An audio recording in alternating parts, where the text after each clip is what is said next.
यो भारतीय मिडियाहरू हैन आफूले आफूलाई के सोच्छन् कुन्नी गुलाम रे। अरे ओ इंडियन लोग, ए भाई, ओ भाई लोग, अब मुझे हिंदी उतनी अच्छी तरह से तो नहीं आती, बट थोड़ा थोड़ा बोल लेती हूँ, क्योंकि हम लोग नेपाली लोग बहुत टैलेंट होते हैं, हमें हर एक भाषा लगभग आती है। तुम लोगों को थोड़ी नेपाली नहीं आती होगी, हम लोगों को हिंदी आती है। हम तुम्हारे भनाई से, तुम्हारे ही लैंग्वेज से हम रिप्लाई करने वाले हैं। सुनो, क्या तुम लोग हमें बोलते हो कि हम चाइना की गुलाम हैं, गुलाम बनने जा रहे हैं? अरे यार, तुम संचार कर्मी, मुझे आपकी इंडिया के जनता से कोई प्रॉब्लम नहीं, कोई भी की, क्योंकि जनता ने कुछ भी नहीं कहा है नेपाल के विषय में। और अभी तक प्रधानमंत्री मोदी जी ने भी कुछ नहीं बोला है, वो चुपचाप है। मुझे उससे उन्हें भी कुछ नहीं कहना है। बट एक बात ये है कि मीडिया, ये जीटीवी न्यूज़ वाला मीडिया, ये इंडियन मीडिया लोग हमें नेपाली को बोलते हैं कि हम गुलामी करने जा रहे हैं चाइना से। अरे यार, तुम लोग तो वार कराओगे यार। फर्स्ट वार तो हो गए, दूसरा वार तो हो गए, अब तुम थर्ड वार कराने जा रहे हो कि नेपाल अब चाइना के दासी हो गए या के गुलाम बनने जा रहे हैं। उसके ये इस पे कम के वो बंदूक रख के और वो नेपाल को गाइड कर रहे हैं। क्या बोलते हो तुम लोग? तुम लोग को पता है कि नहीं, नेपाल ऐसी देश है कि अभी तक किसी की गुलामी नहीं करी है। हम लोग अपने हिसाब से, हम लोग अपनी मर्जी से जीने वाले लोग हैं, हम अपने मर्जी से काम करने वाले लोग हैं। तुम लोगों जैसे नहीं है हम। मैं इंडियन मीडिया को ये कह रही हूँ कि कुछ बोलने से पहले कुछ सर्च करके बोलो, सब कुछ सर्च करो कि ये लिपुलो किसका है, काला पानी किसका है, और ये लिपियाधुरा किसका है। पूछो, इतिहास देखो, सर्च करो, फिर बोलना। जो मुंह में आए वो पक पक पक पक मत करो तुम लोग यार। अरे तुमसे अच्छा तो हमारा नेपाली संचारकर्मी है, पत्रकार है, जो सर्च करके बोलते हैं। आओ सीखो, पत्रकारी सीखना है ना तुम लोगों को, आओ सीखो। नेपाल में एक है हमारे पास, वो भैया है एक, रवि लामिछाने एक ऐसा जर्नलिस्ट है, वो जो भी बोलता है वो सर्च करके, अध्ययन करके बोलता है, और वो नेपाल के लिए हित में बातें करते हैं। उसे आके सीखो, नेपाल आके सीखो, जर्नलिज्म क्या है, जर्नलिस्ट क्या है। अरे यार, तुम लोग तो कुछ भी बोलते हो, कुछ भी बोलते हो। अरे नेपाल चाइना, ये लोग बोलेंगे, ये मीडिया बोलेंगे अब चाइना के सपोर्ट पे ये कर रहे हैं, और फिर ही समय बाद बोलेंगे अरे यार, चाइना तो रसुआ के सपोर्ट के लेकर गुलामी कर कर हमें दोस्त करने वाले हैं। और तुम ये पाकिस्तान ये करके, ये एक दूसरे के देश को तुम लोग लड़ा रहे हो भाई, लड़ा रहे हो। इसलिए बोलता हूँ, तुम तो वार कराने में जुड़े हो तुम लोग। तुम लोगों का रिलेशन किसी का भी, कोई से भी अच्छा नहीं होता। चाइना से वही, पाकिस्तान से वही, नेपाल से अब तुम लोग रिश्ता ये किस्म के बर्ताव करने जा रहे हो। हमारा जगह तुम लोग हड़पने जा रहे हो। रिलेशन, तीन लोगों का रिलेशन, तीन देशों का रिलेशन तुम लोगों ने बिगाड़ दिया है। तो आप सोचो ना, क्यों ये लोग हमारे अगेंस्ट जा रहे हैं? तुम लोगों को कमजोरी तो होगा ना, इसलिए तो अगेंस्ट जा रहे हैं हम लोग। ये बात दिमाग में रखो भाई। जो मुंह में आए वो जो भी वो नहीं बोलना। हम गुलामी कभी नहीं करते। करना ना करा था हम लोगों ने गुलामी, ना करेंगे, ना कर रहे हैं। इतनी बात ध्यान दिमाग में रखना भाइ। मिडिया, इन्डियन मिडिया लोग साथीहरू, म हिन्दी बोलिरहेको छु, कसरी बोलिरहेको छु मलाई थाहा छैन होइन। मलाई यति रिस उठिरहेको छ भने पनि मलाई साधी नै छैन क्या। उनीहरूकै भाषामा उनीहरूले नै बोलेको भनाइमा बोलिदिइरहेको छु। अब अर्को एउटा कुरा चाहिँ भन्नु मन लाग्यो मलाई कि एउटा छ यहाँ, के छ यहाँ, एउटाले यस्तो कन्फिडेन्टका साथ होइन,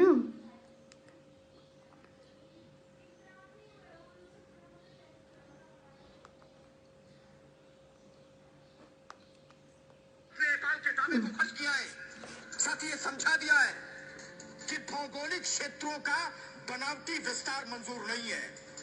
मतलब जब चाहा किसी के हिस्से को अपना बता दिया, कोई भी नक्शा जारी कर दिया बगैर किसी तथ्य के। सोचिए अगर हमने ये दिखा दिया कि पूरा नेपाल हमारा है, फिर क्या होगा? What the hell? Oh my God! पागल हो यिनीहरू? अरे तुम लोग पागल हो क्या? इंडियन मीडिया, मुझे तो लगता है तुम लोग पागल ही हो। जाओ मेंटेन हॉस्पिटल जाओ, अपने दिमाग चेक कराओ यार। क्या बोल रहे हैं? ये कहा वो कहा, हम लोग बोलेंगे तो नेपाल है तो क्या करोगे, नेपाल हमारा है तो क्या करेंगे? तेरा बहू को तेरे बाप के तेरे बाप की संपत्ति है क्या हम लोग? हाँ, क्या बोल रहे हो तुम?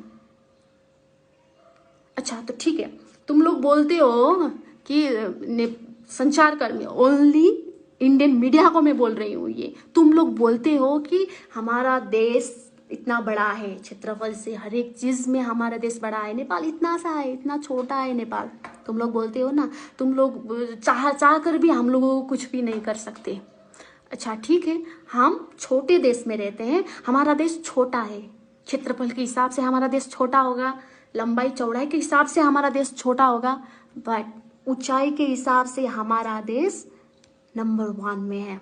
इस बात को याद रख, दिमाग में रखना भाई लोग, दिमाग पे रखना, क्योंकि हमारे पास सगरमाथा है, विश्व के सबसे सर्वोच्च ऊंचाई सगरमाथा है।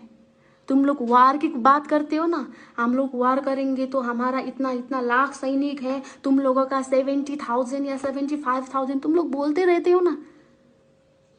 वार करो भाई, वार करो, वार करना चाहते हो तो करो, बट तुम्हारा वो देश, तुम्हारा वो सैनिक या के ब्ला ब्ला ब्ला, जब हमने हमारा सगरमाथा गिरा दिया तो हम तो मरे जाएंगे, ठीक है, हम तो मरे जाएंगे, क्योंकि हम अपने देश में मरने के लिए हम प्राउड फील करते हैं, बट तुम्हारा देश भी डूब जाएगा भाई, इतना याद रखना।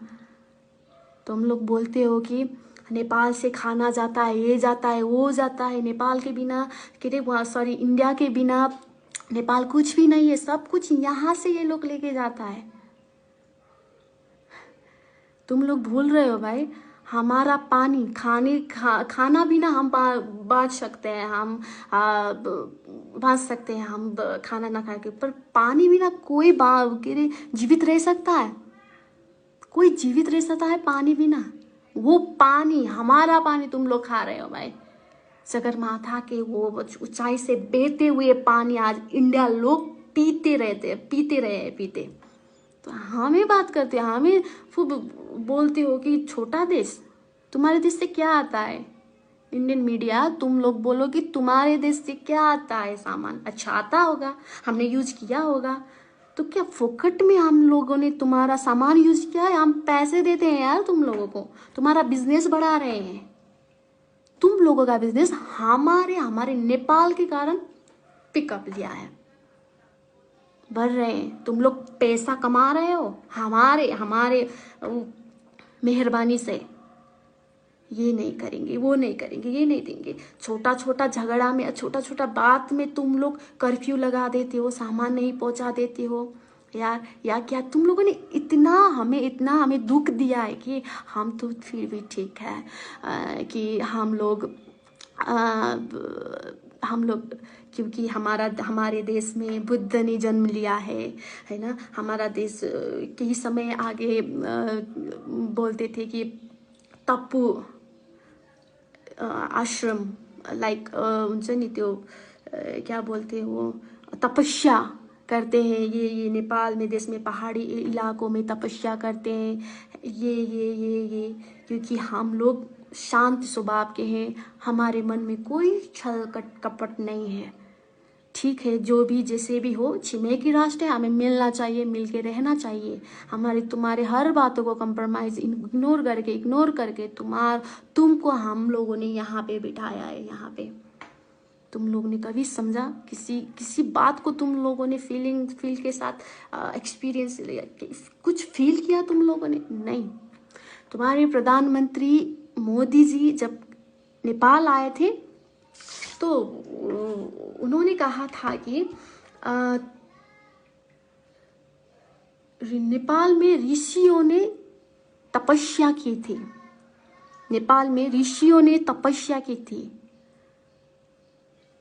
तप भूमि आपके प्रधानमंत्री जी ने बोला था यहाँ पे, और नेपाल को हर दम हर सपोर्ट हम करेंगे ये भी बोला था। और एक बड़ी बात कि नेपाल में एक पशुपतिनाथ है ना, नेपाल में पशुपतिनाथ है। पशुपति नाथ में हम फॉरेनर को एंट्री नहीं कराते यहाँ पे नेपाल पे। हम इंडियन लोग को छूट कर दिया है कि जबकि हम लोग तुम लोगों को इतना रेस्पेक्ट और इतना समझदार समझते हैं कि हमारा पशुपतिनाथ में पुजारी भी एक इंडियन ही है। हमने तुम लोगों को सर पे चढ़ाया है, रेस्पेक्ट किया है हर बातों पे, हर चीज़ों पे, पर तुम लोगों ने हमें क्या दिया? हमारा देश, हमारा जगह ही तुम लोग खोसने लगे, अपना बनाने लगे, धोखा देकर। पहले अच्छा तो तुम लोगों का है, अच्छा वो लिपू लेक, वो काला पानी तुम लोगों का है, तो तुम्हारा नक्शा में क्यों नहीं है?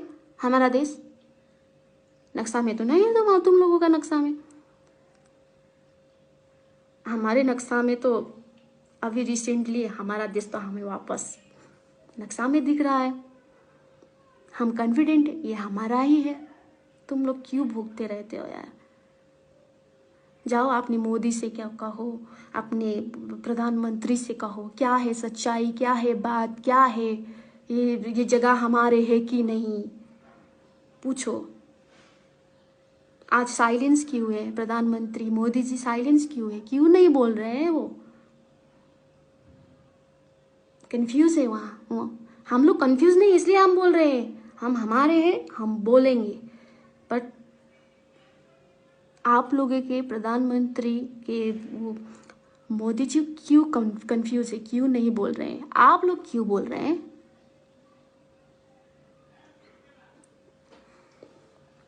के भन्ने, कति बोल्ने, कति भन्ने।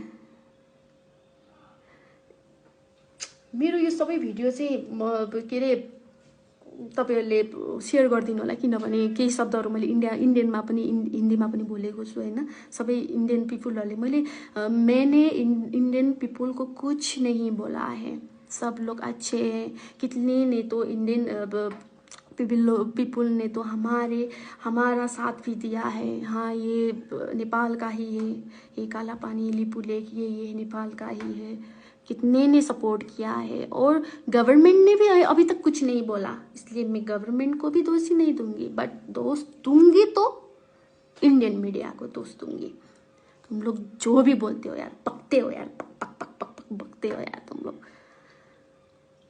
हो नि होइन र साथीहरू, कति रिस उठ्छ होला के, कति रिस उठ्छ होला। उनीहरूले आफ्नो टिआरपी बढाउनको लागि जे पनि गर्न पाइन्छ, जे पनि बोलिदिने। बीबीसी न्यूजले किन बोल्दैन? इन्टरनेसनल न्यूजहरूले चाहिँ किन बोल्दैन? अनि यो जीटीभी यो कुनै के यस्तो एक्टिङ गरेर यति तिनीहरूको हुन्छ नि, फिल्ममा के एक्टिङ हुन्छ र तिनीहरूको खिच्ने तरिका, डायलग हेर्नु न।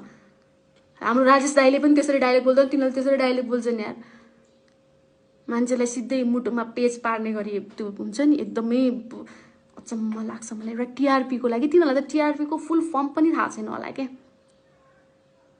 टिआरपी भनेको के हो भनेर, टिआरपी को लागि आफ्नो टेलिभिजनको पोजिसन माथि पुर्याउनको लागि यिनीहरूले अर्को देशलाई यस्तो नराम्रो भनिरहेको छ हैन। टिआरपी को त्यसलाई त फुल फर्म पनि थाहा छैन होला। टेलिभिजन रेटिङ पोइन्ट, टिआरपी को मतलब हैन। टिभी को रेटिङ पोइन्टलाई चाहिँ टिआरपी भनिन्छ होला। टिआरपी कमायो होला तिनीहरूले। तर अच्छा भाई लोग सुनो, मैं हिंदी में भनिदिन्छु ल। अच्छा भाई लोग सुनो, तुम लोगों को टीआरपी कमाना है ना, अपना टेलीविजन का पॉइंट बढ़ाना है, रेटिंग पॉइंट बढ़ाना है। टीआरपी का मतलब पता है तुम्हें?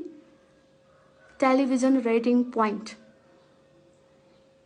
कमाया होगा तुम लोगों ने, रेटिंग तो मजे से कमाया होगा, पर तुम लोगों को पता है तुम लोगों का ही जनता तुम लोगों को विश्वास नहीं करते, क्योंकि तुम लोग सत्य तथ्य पर नहीं जाते हो, सत्य नहीं बोलते हो, जो मुंह में आए वो बोल देते हो अपने टीआरपी कमाने के लिए। और जनता तुम लोगों को टीआरपी ही समझ रहे हैं। वो टीआरपी वो नहीं कि तुम्हारा वो टेलीविजन रेटिंग पॉइंट नहीं है, वो दूसरा टीआरपी है, trust rating point. Trust rating point, विश्वास तुम लोगों ने खो दिया है। तुम्हारा अपनी जनता पे ही तुम लोगों ने अपना जनता का ही विश्वास खो दिया है। टीआरपी के लिए कुछ भी करते हो तुम लोग, यह अच्छी बात नहीं है। वो नक्शे पे वो हमारा लिपू लेक में जो तुम लोगों ने रास्ता बनाई है ना, वहाँ पे बन रहा था। अच्छा, ये हमें पता चल गया कि बन रहा है रास्ते पे, वो हमारा जगह पे रास्ते। तो हमारे नेपाली पीपुल, हमारा भाई लोग, हमारा दाजू भाई वहाँ पे जाकर नेपाल का झंडा गाड़ दिया था, क्योंकि वहाँ के उस एरिया के नेपाली पीपल को भी पता है वो हमारा जगह है। तुम लोगों का कोई आया, इंडिया से कोई आया, कोई पीपल आया कि ये देश, ये जगह हमारा है, कोई झंडा लेके कोई गाड़ने आया? नहीं आया ना। क्योंकि तुम लोग को भी पता है, तुम्हारा सरकार को भी पता है वो एरिया हमारा है, नेपाल का है, तुम लोगों का नहीं है। इसलिए तुम लोग कॉन्फिडेंट नहीं हो। तुम लोग हवादारी रूप में तुम लोग वार करने चले हो, हवादारी रूप में तुम लोग नेपाल को डोमिनेट करने चले हो।